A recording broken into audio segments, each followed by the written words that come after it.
경찰이 성남FC 후원금 의혹과 관련해 민주당 이재명 대표에 대해 제3자 뇌물 공여 혐의를 적용해서 검찰에 보냈습니다. 1년 전 불송치 결정을 뒤집은 건데요. 이 대표 본인은 말을 아꼈지만 민주당은 이재명 죽이기 3탄이라고 반발했습니다. 관련 내용을 주민에서 짚어봅니다. 민주당 이재명 대표 지난주 공직선거법상 허위사실 공표 혐의로 재판에 넘겨졌죠. 이 대표의 사법 리스크는 이제부터 시작이라는 관측이 우세한데요. 이 공직선거법 수사는 지류일 뿐 아직 본류에 해당하는 수사가 남아있기 때문입니다. 이 대표는 이 추가 기소 가능성을 묻는 질문에 일단 모르쇠로 받아쳤는데요. 대표님 혹시 추가 기소 가능성에 대해서는 조금 어떻게 보고 계신가요? 내가 뭘 잘못한 게 또 있답니까? 내가 잘못한 게 또 있냐? 이 대표의 이 반문에 수사기관이 내놓은 답은요. 사람이 죄를 지었으면 벌을 받는 게 세상 이치래더라. 알아들었냐? 지금부터 내가 벌을 줄 테니까 달게 받아라. 검경의 답변 한마디로 응. 또 있어입니다. 이재명 대표를 이 전방위로 압박하고 있는데요. 크게 4가지 사안을 두고 수사를 벌이고 있습니다. 이 첫 번째는 이 성남FC 후원금 의혹인데요. 그간 해당 의혹을 수사해온 경찰이 오늘 보완 수사 결과를 검찰에 청구했습니다. 이 대표에게 제3자 뇌물 공여 혐의가 인정된다는 내용이었는데요. 기소 의견을 밝힌 셈입니다. 이 대표 이 성남시장이던 시절 동시에 성남FC 구단주이기도 했죠. 당시 성남FC는 이 두산건설로부터 55억 원에 달하는 광고 후원금을 유치를 했는데요. 경찰은 그 대가로 이 성남시가 두산그룹이 소유한 분당구 정자동의 땅을 용도 변경해 준 것으로 보고 있습니다. 이 3천여 평의 병원 부지를 상업용지로 바꿔줬다는 겁니다. 당시 성남시는 용적률과 건축 규모, 연면적 등을 3배가량 높여줬는데요. 덕분에 두산그룹이 후원금 이상으로 막대한 이익을 챙겼다는 의혹이 일었습니다. 이 의혹이 본격적으로 수면 위로 올라온 건 지난 2018년이었는데요. 이 바른미래당이 경기지사에 출마한 이 대표를 고발하면서부터입니다. 자신이 구단주로 있던 성남FC에 여러 기업으로 하여금 광고비 명목으로 합계 160억 이상을 지불하게 한 부분 관련해서 그것이 특가법상 뇌물죄 또는 제3자 뇌물죄에 해당한다고 해서 고발장을 접수한 것입니다. 애초 경찰은 지난해 9월 이 사건을 불송치하기로 결정을 했었습니다. 이 증거가 충분하지 않다는 이유였는데요. 하지만 이 고발인들이 이의를 신청을 하면서 검찰은 보완 수사의 필요성을 검토했습니다. 물론 이 과정도 순탄치만 않았습니다. 고발인 측은 곧바로 이의를 제기했고 수원지검 성남지청은 사건을 검토했습니다. 이 과정에서 또 논란이 불거졌습니다. 수사팀은 보완 수사가 필요하다고 보고했지만 박은정 성남지청장이 요청을 묵살했다는 겁니다.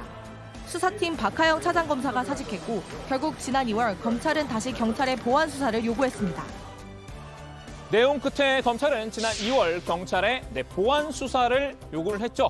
이후 경찰은 수사 재개 7개월 만인 오늘 기존 수사 결과를 뒤집은 겁니다. 이 경찰은 보완 수사 과정에서 이 사건 관계자들의 새로운 진술 등 혐의를 입증할 증거를 확보한 것으로 전해졌는데요. 이 두산건설이 성남시의 후원금 지원 요구 등을 두고 내부적으로 대책을 논의했던 정황을 포착했다고 합니다. 검경이 들여다보고 있는 의혹, 비단 성남FC 후원금 의혹뿐만이 아닙니다. 이 서울중앙지검은 현재 대장동 개발 특혜 의혹을 수사 중인데요. 지난해 꾸려졌던 전담 수사팀은 유동규 전 성남도시개발공사 기획본부장을 배임 혐의의 최정점으로 판단을 했죠. 이 재수사에 나선 검찰은 유 전 본부장 윗선의 관여 여부를 들여다보고 있습니다. 즉 당시 성남시장이던 이 대표가 직접 민간 사업자에게 유리한 구조를 짜줬는지 혹은 관련 보고를 받고 승인했는지 등을 살펴보고 있습니다. 대장동 개발은 민간 개발 특혜 사업을 막고 무려 5,503억 원을 시민의 이익으로 환수한 모범적인 공익사업입니다.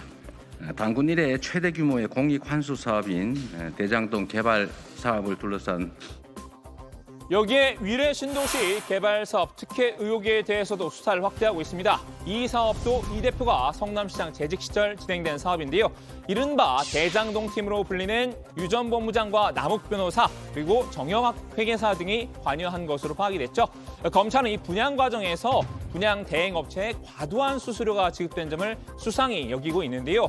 두 사건 모두 이 민간 개발업자들이 이른바 윗선에 로비를 펼쳤는지 그 윗선이 사업에 얼마나 관여했는지 등도 조사 대상입니다.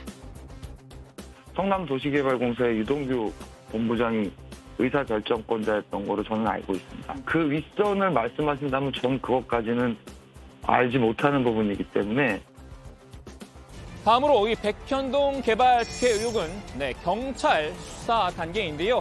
경기 남부경찰청이 키를 잡고 있습니다. 이 백현동 개발 사업 과정에서 성남시가 이 사업 부지를 녹지에서 준주거 지역으로 4단계나 상향 조정을 하면서 역시 민간업자가 큰 돈을 벌게 됐죠. 특히 과거 이 대표의 성남시장 캠프 선대 본부장 출신인 김모 씨가 이 대가로 70억 원을 받아 챙겼다는 의혹이 있는데요. 이제 곧 관련 인사들에 대한 수사가 진행될 전망입니다. 이 마지막 사안은 변호사비 대납 의혹인데요. 이 수원지검이 합동 수사팀을 꾸려서 조사 중인 건입니다. 애초 이 쌍방울 그룹의 횡령, 배임 의혹과 이 변호사비 대납 의혹은 검찰 내 다른 부서가 각자 수사 중이었는데요. 이 쌍방울의 부적절한 자금 흐름과 이 변호사비 대납 의혹 사이에 연관성이 있다고 보고 합동 수사 형태로 전환했습니다. 쌍방울 그룹을 수사 중인 검찰이 100억 원대 수상한 돈을 포착해 추적 중인 사실이 JTBC 취재 결과 확인됐습니다. 그런데 이 수상한 돈이 흘러간 회사의 사회이사가 이태형 변호사였습니다. 이 변호사, 이재명 대표의 변호사비 대납 의혹 당사자입니다. 만일 쌍방울 그룹이 이 대표의 변호사에게 전환사채 등으로 수임료를 이 대표 대신 지급한 게 맞다면 뇌물 혐의를 적용할 수 있는지 검토하고 있습니다. 이들 회사에서 전환사채를 사들인 비비안이 결국 100억 원대의 빚을 떠안은 건데 이렇게 회사의 불리한 결정에 찬성표를 던진 비비안 사회이사는 바로 이태영 변호사입니다. 검찰은 이런 비정상적인 거래가 어떻게 가능했는지 출처가 불명확한 100억 원이 어디서 나와서 어떻게 쓰였는지 수사에 나섰습니다. 자, 이렇게 이 대표를 향한 수사망이 좁혀오고 있는 가운데 여야의 반응이 어떤지 한번 살펴볼까 하는데요. 요새 니곡, 내곡이라는 말이 있죠.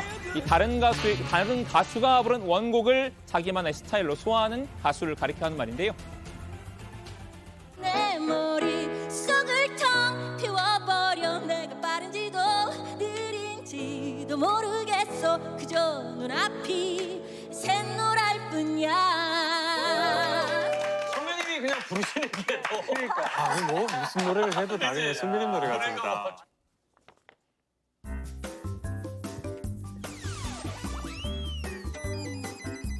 네, 응답하라 다정의 백다의 반장 코너지만 한번 제가 훔쳐와 볼까 합니다. 일명 네 코너, 내 코너죠. 응답하라 여야회 시간입니다. 우연히 오늘 응다도 이재명 대표의 제3자 뇌물 혐의에 대한 정의원분들의 생각을 물었죠. 이 여야회에선 이에 대한 여야 인사들의 생각을 들어볼 텐데요.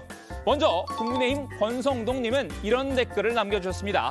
민주당은 이재명 대표의 명백한 사법 리스크를 알면서도 스스로 귀를 가리고 눈을 가리고 귀를 막았다고 시작했는데요. 직접 들어보시죠.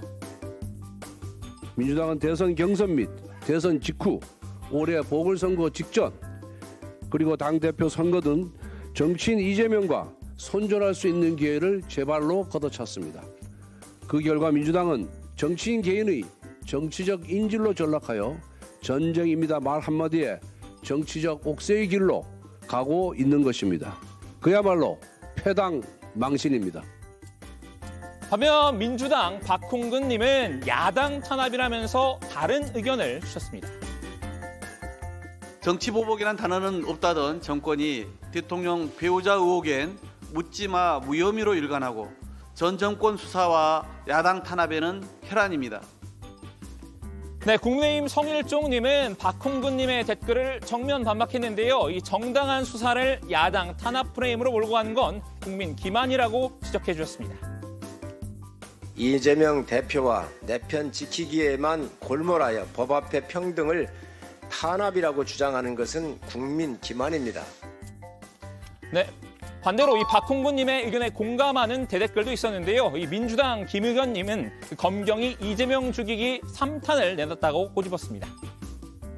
검찰은 추석 연휴를 겨냥해 이재명 죽이기 1편과 2편을 잇따라 내놓았습니다.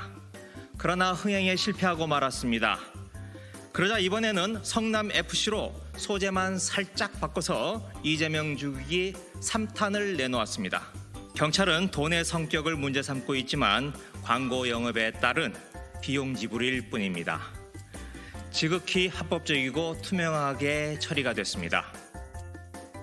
자, 이 대표 수사를 둘러싼 여야의 설전을 응답하라 다정의 스타일로 살펴봤는데요. 정작 이 대표 본인은 이 사법 리스크에 대한 언급은 하지 않고 있죠.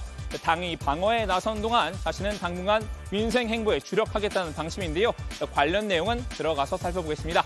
오늘 주민 한마디 이렇게 정리합니다. 이재명 좁혀오는 검경 수사망, 경찰, 성남FC 의혹 제3자 뇌물 혐의 결론.